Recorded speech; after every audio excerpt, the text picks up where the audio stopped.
चक्रवाती तूफान बिपरजॉय को लेकर केंद्र सरकार पूरी तरह से अलर्ट है। केंद्र सरकार बिपरजॉय तूफान से निपटने के लिए लगातार बैठक भी कर रही है और तैयारियों का जायजा भी ले रही है।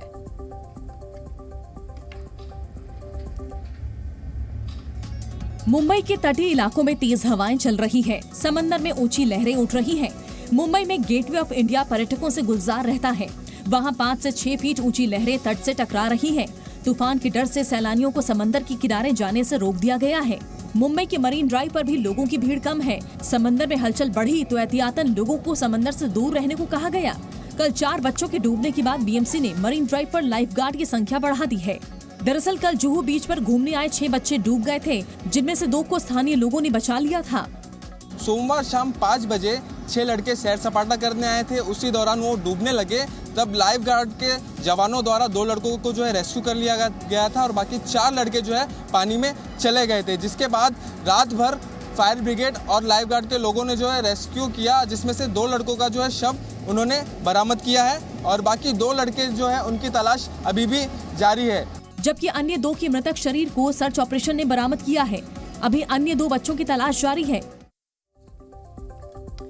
अरब सागर में चक्रवाती तूफान बिपरजॉय जैसे जैसे आगे बढ़ रहा है, खतरा भी उतना ही बढ़ता जा रहा है। सबसे ज्यादा खतरा गुजरात पर मंडरा रहा है, क्योंकि बिपरजॉय उत्तरी गुजरात के तटीय इलाकों से टकराएगा। चक्रवाती तूफान बिपरजॉय के टकराने में अभी वक्त है, लेकिन तूफान से पहले के हालात बड़े खतरे का इशारा कर रहे हैं। चक्रवाती तूफान बिपरजॉय 9 किलोमीटर प्रति घंटे की रफ्तार से आगे बढ़ रहा है। ये जैसे जैसे आगे बढ़ रहा है, इसका रूप खतरनाक होता जा रहा है और समुद्री किनारे पर इसका असर भी दिख रहा है। गुजरात के कच्छ, जामनगर, मोरबी, गिर सोमनाथ, पोरबंदर, द्वारका और वलसाड में बिपरजॉय का असर दिखने की आशंका है। ये उत्तरी गुजरात के तटीय इलाके, सौराष्ट्र और कच्छ से टकराएगा। ये तूफान पाकिस्तान के कराची से भी टकराएगा। मतलब भारत और पाकिस्तान दोनों के लिए बिपरजॉय बड़ा संकट है। मौसम विभाग की माने तो 15 जून को बिपरजॉय भारत पाकिस्तान के समुद्र तट से टकराएगा, जिसे देखते हुए एनडीआरएफ की 12 टीमों को तैनात कर दिया गया है। तो वहीं समुद्री तट से सटे इलाकों में एहतियातन स्कूल कॉलेजों को बंद कर दिया है। गुजरात के 12 जिलों में मौसम विभाग ने ऑरेंज अलर्ट जारी किया है। अभी बिपरजॉय तूफान गुजरात के पोरबंदर से 320 किलोमीटर दूर है। ट्विटर के पूर्व सीईओ जैक डॉर्सी ने बड़ा आरोप लगाया है। जैक डॉर्सी का कहना है कि कृषि कानूनों के खिलाफ भारत में हुए विरोध प्रदर्शन के समय सरकार ने आलोचना करने वाले कई ट्विटर अकाउंट्स को ब्लॉक करने के निर्देश दिए थे। केंद्रीय मंत्री राजीव चंद्रशेखर ने जैक के सभी दावे को झूठा बताया और साथ ही जवाब भी दिया है। ट्विटर के पूर्व सीईओ जैक डोर्सी ने एक यूट्यूब शो में भारत सरकार पर गंभीर आरोप लगाए हैं। जैक डोर्सी ने आरोप लगाया है कि किसानों के विरोध को कवर कर रहे वैसे पत्रकार जो सरकार के आलोचक थे, उनका अकाउंट ब्लॉक करने को कहा गया था। साथ ही उन अकाउंट्स को भी बंद करने के लिए रिक्वेस्ट आई थी जो आंदोलन के लिए सरकार का विरोध कर रहे थे। डोर्सी ने दावा किया कि उन्हें ट्विटर को भारत में बंद करने की धमकी दी गई। कुछ कर्मचारियों के घरों पर रेड भी की गई और कहा गया कि अगर आप निर्देश का पालन नहीं करते तो आपके दफ्तर बंद कर देंगे।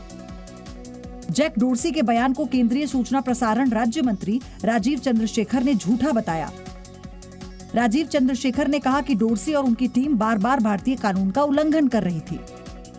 Twitter is a company that believed that it was not necessary for it to comply with Indian law, made up its rules as it went along. Jack Dorsey के आरोपों के बाद केंद्र सरकार पर अब कांग्रेस हमलावर हो गई है। वहीं बीजेपी नेता रविशंकर ने कहा है कि अगर भारत में रहना होगा तो यहाँ कानून मानना होगा। ट्विटर के पूर्व सीईओ जैक डोर्सी के दावे को लेकर कांग्रेस नेता रणदीप सुरजेवाला ने केंद्र सरकार पर जमकर हमला बोला है। सुरजेवाला ने कहा कि ट्विटर के पूर्व सीईओ जैक डोर्सी के दावे से ये साफ हो गया है कि केंद्र सरकार लोकतंत्र की आड़ में तानाशाही कर रही है, लोगों को डरा रही है। Accounts of journalists to be blocked and be shut down. Or otherwise Twitter's office will be raided, their employees will be raided. This proves that we have dictatorship in garb of democracy in the country. Let Prime Minister come forward and answer. तो वहीं BJP नेता रविशंकर प्रसाद ने Jack Dorsey के दावों को खारिज करते हुए कहा कि भारत में रहना होगा तो कानून मानना होगा। अगर लाल किले से तिरंगा हटाया गया और हमने रोका तो क्या गलत किया? महिलाओं की अपमानजनक तस्वीरें चलाने से रोका तो क्या गलत है? ट्विटर के लोग वही हैं जो महिलाओं की गलत तस्वीरें पर ट्वीट करते थे, कार्रवाई करने से इनकार करते थे। और ये ट्विटर के लोग वही थे जो अमेरिकन कांग्रेस में पेश होंगे, ब्रिटिश संसद में पेश होंगे, लेकिन भारत की संसदीय कमेटी में नहीं पेश होंगे। बढ़ेंगे आगे, अगली खबर आपको दिखाते हैं। पीएम मोदी ने रोजगार मेले में संबोधित करते हुए बिना नाम लिए पूर्व रेल मंत्री लालू प्रसाद यादव पर निशाना साधा। साथ ही पीएम नरेंद्र मोदी ने परिवारवाद पर भी हमला बोला है। प्रधानमंत्री नरेंद्र मोदी ने आज देश के 70,000 युवाओं को नौकरी का तोहफा दिया। नौकरी पाने वाले इन युवाओं को केंद्र और राज्य सरकार के अलग अलग सरकारी विभागों में नियुक्त किया जाएगा।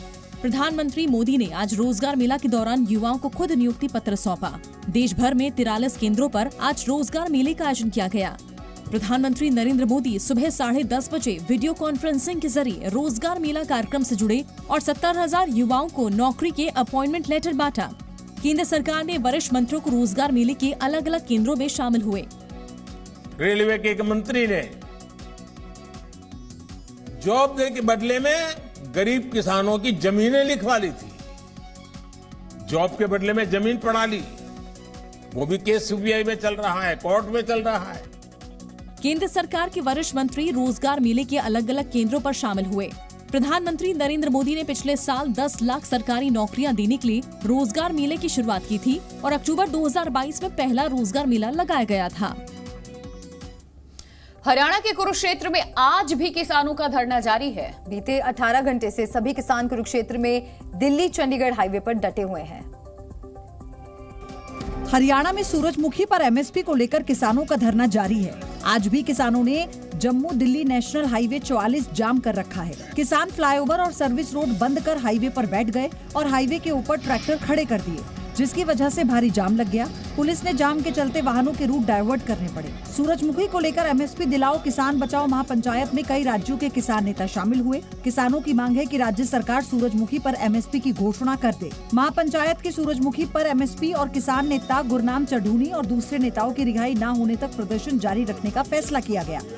एमएसपी पे खरीद करें जो भारत सरकार के रेट है, जो देश के प्रधानमंत्री ने कहा, हम तो उन्हीं की बात मान रहे। देश के प्रधानमंत्री ने जो कहा एमएसपी पे, उस पर खरीद कर ले। प्रदर्शन कर रहे इन किसानों का कहना है कि सरकार एमएसपी पर सूरजमुखी बीज की खरीद नहीं कर रही है। इस वजह से किसानों को अपनी उपज निजी खरीदारों को 6,400 रुपए एमएसपी के मुकाबले लगभग 4,000 रुपए प्रति क्विंटल के दाम पर बेचना पड़ रहा है। केंद्रीय गृह मंत्री अमित शाह ने केंद्रीय सशस्त्र बलों और राष्ट्रीय सुरक्षा गार्ड में तैनात आईपीएस अधिकारियों के साथ बैठक की। इसमें सीमा पार से घुसपैठ और तस्करी को रोकने पर चर्चा की गई है। सीमा पार से हो रही घुसपैठ और लगातार हो रही ड्रग्स की तस्करी को रोकने के लिए केंद्र सरकार एक्शन मोड में आ गई है और इसी मामले में केंद्रीय गृह मंत्री अमित शाह ने सोमवार को नई दिल्ली में एक अहम बैठक की। बैठक में केंद्रीय सशस्त्र पुलिस बलों और राष्ट्रीय सुरक्षा गार्ड्स में तैनात आईपीएस अधिकारी मौजूद रहे। इस बैठक में सीमा पार से घुसपैठ, ड्रग्स की तस्करी, हथियारों की तस्करी को रोकने पर चर्चा हुई। बैठक में सीमा पर और सतर्कता बरतने की जरूरत पर बल दिया। साथ ही गृह मंत्रालय ने निर्देश दिए हैं कि हर सीएपीएफ को ड्रोन तकनीक और ड्रोन रोधी उपायों पर काम करने के लिए एक समर्पित टीम का गठन करना चाहिए। साथ ही गृह मंत्रालय ने कहा कि सीमाओं की सुरक्षा को जिले की कानून व्यवस्था और स्थानीय प्रशासन के साथ समन्वय से ही सुनिश्चित किया जा सकता है। साथ ही इस बैठक में सीमावर्ती इलाकों को विकसित करने और वहां रोजगार के अवसर पैदा करने के लिए वाइब्रेंट विलेज प्रोग्राम शुरू किया गया है। ऐसे शिविर दरअसल सभी बलों में कार्यरत भारतीय पुलिस सेवा के अधिकारियों के लिए अपने अनुभव साझा करने का मंच बन रहे हैं। एआईएमआईएम चीफ असदुद्दीन ओवैसी ने केंद्र की मोदी सरकार पर एक बार फिर निशाना साधा है। ओवैसी का कहना है कि भारत के इतिहास को बदलने की कोशिश की जा रही है। एआईएमआईएम चीफ असदुद्दीन ओवैसी ने मौजूदा दौर के भारत की तुलना हिटलर के शासनकाल से की है। उन्होंने कहा कि भारत के हालात 1930 की जर्मनी जैसे होते जा रहे हैं। जो 1930 में जर्मनी में हुआ वो 2023 में भारत में होता दिख रहा है। हम लोग मैल्कम एक्स और मार्टिन लूथर किंग के उस जमाने की जद्दोजहद को नहीं देख रहे हैं, हम लोग 1930 के जर्मनी को देख रहे हैं।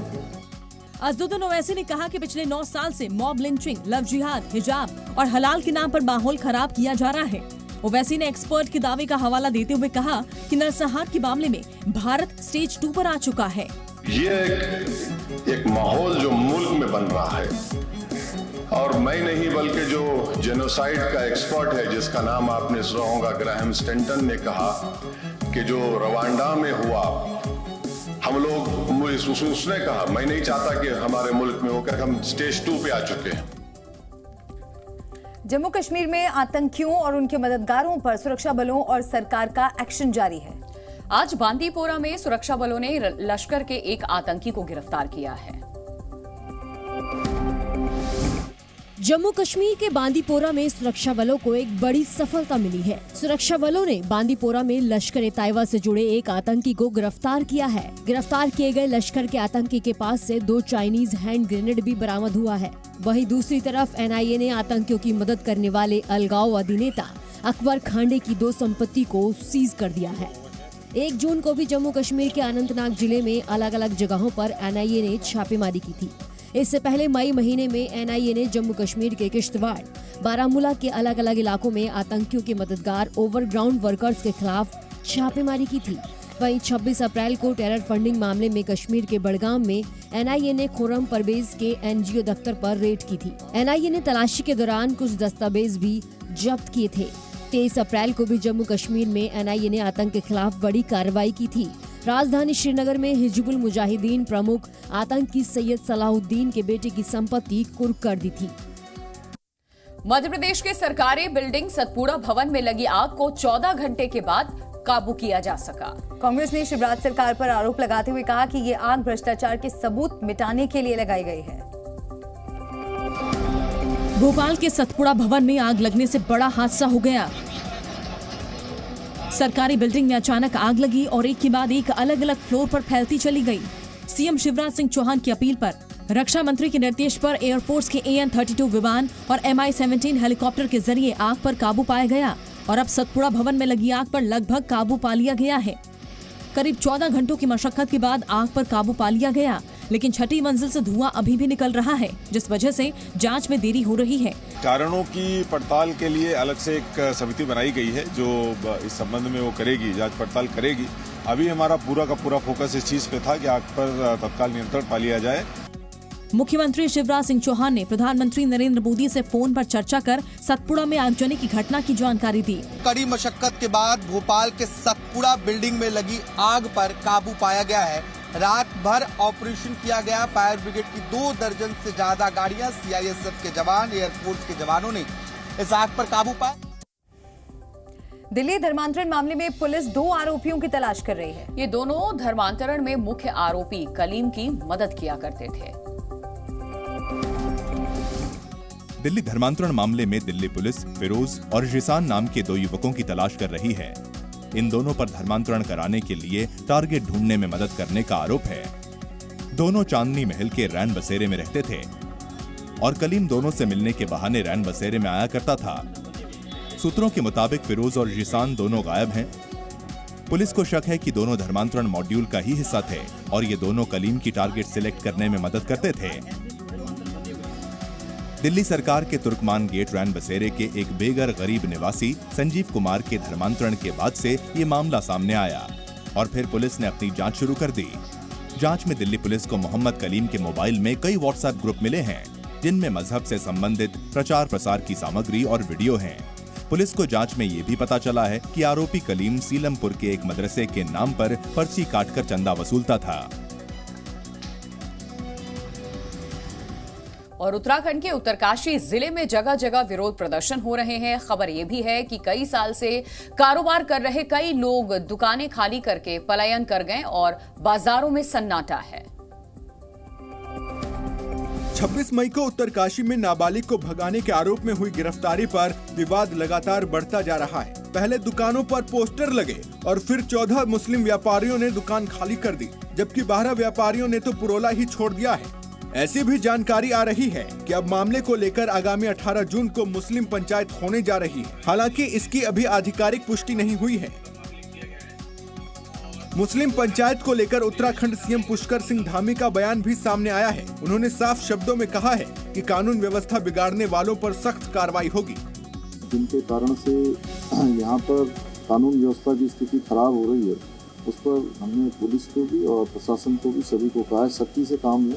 इस पूरे मामले ने लव जिहाद का रूप ले लिया है और पुरोला समेत जिले के छोटे बड़े कस्बों में विरोध प्रदर्शन भी जमकर हुआ है। ऐसे में ये मामला और तूल पकड़ता जा रहा है।